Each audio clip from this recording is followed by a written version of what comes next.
Olá, gente, tudo bem? Vamos aqui para o nosso quarto episódio do Mano Áudio do Biólogo. Esse que vai ser nosso último episódio. Eu já falei bastante de microfone, então a gente vai falar um pouco agora sobre os gravadores, né? Que são esses equipamentos aqui. A primeira coisa que vocês têm que fazer nos gravadores de vocês é configurar a coisa básica do áudio, né? Qual é a resolução de áudio que vocês querem usar, qual a taxa de amostragem, se isso é estéreo e mono, e qual o tipo de formato que vocês vão usar, comprimido, não comprimido, tá? Uma série de configurações que varia bastante de gravador para gravador, mas que de forma geral passa necessariamente pelo formato digital desse arquivo e qual a extensão dele, né? A gente normalmente, eu gravo isso em um formato não comprimido, ou seja, ele vai ser .avi ou .aif, tá? Gravamos isso também com uma boa resolução.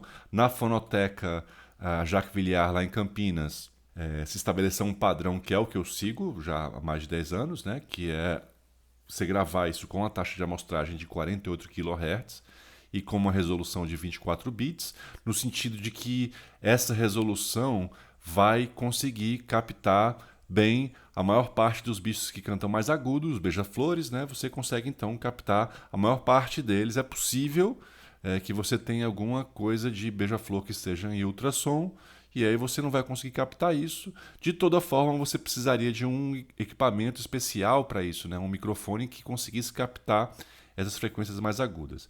Então, trabalhando com 48 kHz, você consegue gravar sons que vão até 24 kHz de frequência, o que já contempla, se não todas, a maior parte das aves e dos anuros, né? Lembrando que vão ter anuros que vão cantar em ultrassom, vão ter aves também que vão cantar em ultrassom, e aí esse equipamento ele passa a ser inadequado. Eu normalmente gravaria tudo em mono, mas eu peguei uma mania que para mim é essencial para eu não perder cantos em campo, tá? Então, meu gravador é esse que está aí na tela, o MixPress 6, tá? Eu tenho 4 canais, então, que eu consigo endereçar. Então, ele é um gravador um pouco mais complexo, tem ganho, fader, ele tem uma série de coisas que não é muito usual ter um gravador.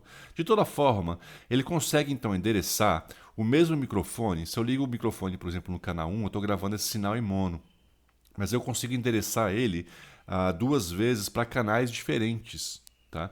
Então eu endereço isso para o canal 1 e para o canal 2, e aí linko essas duas coisas e atenuo um pouco ou dou amplificação em um desses canais.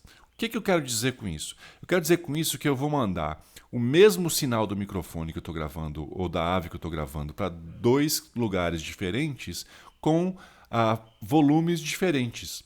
Então, se eu estou gravando, por exemplo, um papagaio, um psitacídeo, que tem uma faixa dinâmica muito grande, quer dizer, ele varia muito a intensidade do canto dele, eu consigo, por exemplo, pegar as vocalizações guturais, que são baixinhas, e se por acaso ele cantar um alarme que é muito mais alto e isso fosse queimar, tem um segundo canal mais baixo, que eu deixo ele em torno de 10, 15 decibéis mais baixo, para você salvaguardar esse sinal. Então ele queima em um, mas eu tenho um segundo canal que está mais baixo e muitas vezes não queima no segundo, e eu consigo então salvar os dois cantos, o canto baixo e o canto alto. Tá? A gente tem que pensar muitas vezes como que a gente consegue essa gravação. Né? A gente está em campo gravando, e muitas vezes o bicho está longe, e aí você tem a possibilidade de usar um playback para atrair o bicho e para incentivá-lo a cantar. Né? Essa é uma coisa meio controversa, porque se você solta um playback, essa vocalização ela deixa de ser espontânea, e aí pode ter alguma alteração acústica dessa vocalização pelo próprio uso do playback. Tá? Por outro lado, o canto territorial, ele de fato é algo que acontece na natureza. Então, a resposta do bicho também é algo que acontece na natureza e você vai ter que ajustar isso. Enfim, só tem que deixar registrado para saber se você está usando ou não está usando o playback para fazer a gravação, e ter em mente que o uso do playback pode alterar essas vocalizações dos bichos. Tá? E depois dessa configuração básica, você tem basicamente uma coisa para monitorar, que é o volume da gravação. Tá? Eu tenho esse gravador cheio de botão, mas no fim, no campo, eu vou mexer em duas coisas, basicamente. Tá? A primeira coisa é o botão do volume, onde eu vou monitorar a quantidade de som que está entrando no meu gravador. E o segundo, que está meio escondido aí, que é o volume do monitoramento. Quer dizer, o volume do que eu estou escutando isso de volta no meu fone, se eu estiver usando um fone. São basicamente as duas coisas. Então, o ajuste que eu posso fazer é muito simples. Basta que eu ajuste o volume de gravação e eu vou ter, então, uma gravação que está num volume bom e pronto. Tá? Como é que você faz isso? Você usa o fader. Tá? Você tem, então, esse o VU, né? Enfim, o fader é o botão e eu tenho esse VU que é o que está medindo o volume. Tá? Eu normalmente, quando eu estou gravando, eu tento colocar isso entre 6 e 12 decibéis negativos. Tá? Então ele está abaixo do zero. O zero é onde queima essa gravação. Passar do zero é muito ruim. Porque se passa do zero, ele simplesmente clipa e você tem alterações na gravação que inibem ou não permite que você utilize essa gravação para playback ou para esse tipo de coisa. Tá? Então, se eu conheço bem a AVE, eu posso reduzir um pouco essa minha mira de volume entre menos 6 e menos 12. Né? Então, se eu conheço muito pouco, se eu sei que a AVE varia muito, um psitacídeo, por exemplo, eu começo gravando ele com menos 12, e aí ao longo do tempo eu vou ganhando confiança, conhecendo a espécie, entendendo qual é a dinâmica de volume da espécie e consigo então melhorar. Para monitorar isso, aconselho todo mundo ter um fone para você escutar o que você está gravando. Tá? Enfim, você está basicamente tentando responder a pergunta: está saturando o som? Ou melhor, o som que está dentro do gravador, que está entrando no gravador, que eu estou ouvindo no fone, ele é o mesmo som que eu estou ouvindo fora? Tá? Porque muitas vezes um bicho que canta alto, né? Enfim, um lipalgus, um prócnias, enfim, um bicho que canta muito alto, ele pode saturar esse som, mas saturar isso dentro do microfone. Tá? Então eu estou olhando no gravador, está lá no meu intervalo, menos 12, tá? E o som que está chegando no microfone é tão alto que mesmo eu baixando o volume do gravador lá embaixo, está saturando. Tá? Então eu vou ter muito o que fazer, tá? A não ser ouvir isso num fone e entender se está ou não está saturando. E aí, nesse caso, você tem vários microfones que você tem, então, os atenuadores. Né? Você liga um botão e ele vai captar menos 10. Então, se estiver saturando, tem essa possibilidade. Alguns microfones têm isso, outros não têm. Tá?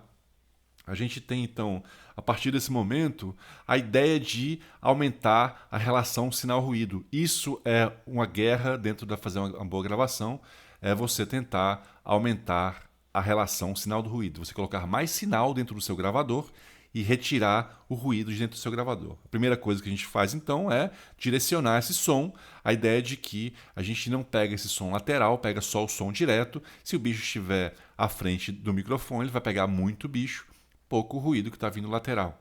Tá? E aí, quanto mais direcional, melhor. Eu tenho a possibilidade, por exemplo, de usar uma parábola que é mais direcional, normalmente, do que um microfone direcional, e tem uma quantidade de som mais interessante. Então, vejam, se eu tenho, por exemplo, um bicho que eu quero gravar e ele está na minha frente, eu estou ok, estou gravando ele, estou evitando de pegar esses bichos laterais. Né? Mas esse não é meu único problema. Porque, na realidade, se eu estou gravando um bicho, eu tenho que pensar o que tem por trás. Né? Muitas vezes eu estou gravando, por exemplo, um bicho, tem uma fazenda com um animal doméstico, um cachorro latindo por trás, por exemplo. E a minha gravação vai ficar muito ruim por conta desse ruído do cachorro. Né? A gente consegue, então, melhorar as gravações pelo posicionamento do microfone, gente. O posicionamento do microfone é a coisa mais importante que vocês vão ter para fazer no campo para melhorar essa gravação. Você tem que entender, então, o que tem por trás e como é que você tira esse som que tem por trás. Por exemplo, você entrando por baixo desse bicho. Tá? E aí gravando de baixo para cima, por exemplo, porque lá em cima, no céu azul, nas nuvens, não tem outros ruídos de outros bichos cantando. Você basicamente vai pegar a reverberação desses cantos nas árvores e tudo, então você está bem safo.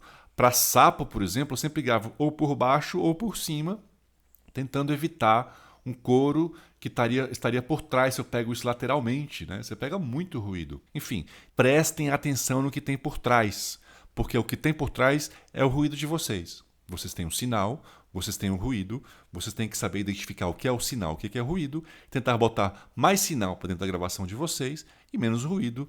E quando você tem um microfone, um sistema de microfone direcional, você tem sempre estar olhando o que tem por trás disso, tá? Por fim, depois que eu conseguir aquela gravação maravilhosa, o que eu normalmente faço eu tento ter uma melhor ainda, tá? Então eu vou chegar mais perto desse bicho. Eu gravei uma, registrei, estou com uma boa gravação. Deixa eu tentar uma melhor. E aí eu normalmente chego mais perto. Ando então metade da distância. Se eu ando metade da distância, eu vou ter um pouco mais de intensidade sonora. E aí eu tento gravar de novo, chego mais perto e gravo de novo, até eu conseguir, até o bicho fugir. Enfim, eu estou tentando gravar ele, se é uma gravação de interesse. Se é só um registro, estou gravando outros bichos. Ok? Uma coisa extremamente importante para essas gravações que a gente faz é a documentação. Tá? Ao final desses arquivos de gravação, eu vou ter que fazer o que a gente chama de guia. Tá? Na guia tem todas as informações necessárias para uma pessoa pegar essa gravação e entender aonde ela foi feita, que bicho é que está, enfim. E você tem uma série de informações técnicas, então, que você tem que colocar. Por exemplo, quem está gravando, tá? O equipamento que está sendo utilizado, por exemplo, a coordenada dessa gravação ou o tipo de habitat, né? Então, informações geográficas. Você pode colocar informações temporais e climáticas também. Qual o dia e horário, qual o clima, a temperatura, a umidade, né? Tá chovendo, não está chovendo.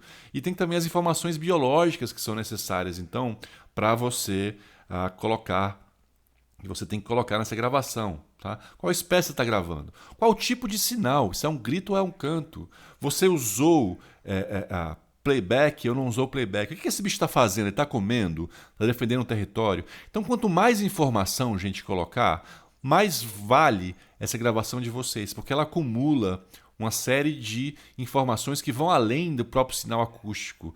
Bom, gente, se você chegou até aqui, queria agradecer vocês. Esse é o 4º episódio e último episódio dessa série, tá? Que não busca exaurir nada, a gente só queria dar uma pincelada no que é gravar vocalizações em campo. Tá? No primeiro episódio, então, a gente deu uma geral no Audacity, né? Mostrando os gráficos, mostrando essas coisas. No segundo episódio, a gente mostrou um pouco de edição no Audacity, então como é que você edita esse som para tombamento, como é que você tomba isso. E nesses últimos 2 episódios a gente falou então um pouco do funcionamento dos microfones, de equipamentos, né? No primeiro, os microfones, e nesse episódio aqui como é que a gente opera isso usando um gravador, com alguns toques aí de como é que você faz essa gravação em campo. Tá? Novamente, eu não tenho intenção nenhuma em exaurir o assunto, é um assunto muito complexo e grande. Eu ainda hoje aprendo como é que grava som, tá? A gente está sempre aprendendo. Tá? Então, se você tem alguma dúvida, algum problema específico, manda aí pra gente, quem sabe a gente não consegue resolver isso, beleza? Espero que tenha sido proveitoso para vocês, espero que esses conjuntos de vídeo ajudem as pessoas a fazer melhores gravações e tombar essas gravações nas coleções científicas, né? Do Wikiaves à Fonoteca Jacques Villiard, lá em Campinas. Tá? Espero que isso ajude nesse trabalho aí, tá bom? E se a gente puder ajudar em alguma coisa, vocês têm aí meu contato, fique à vontade para escrever, no que se tiver ao meu alcance, a gente se ajuda. Beleza? Obrigado, até a próxima, valeu!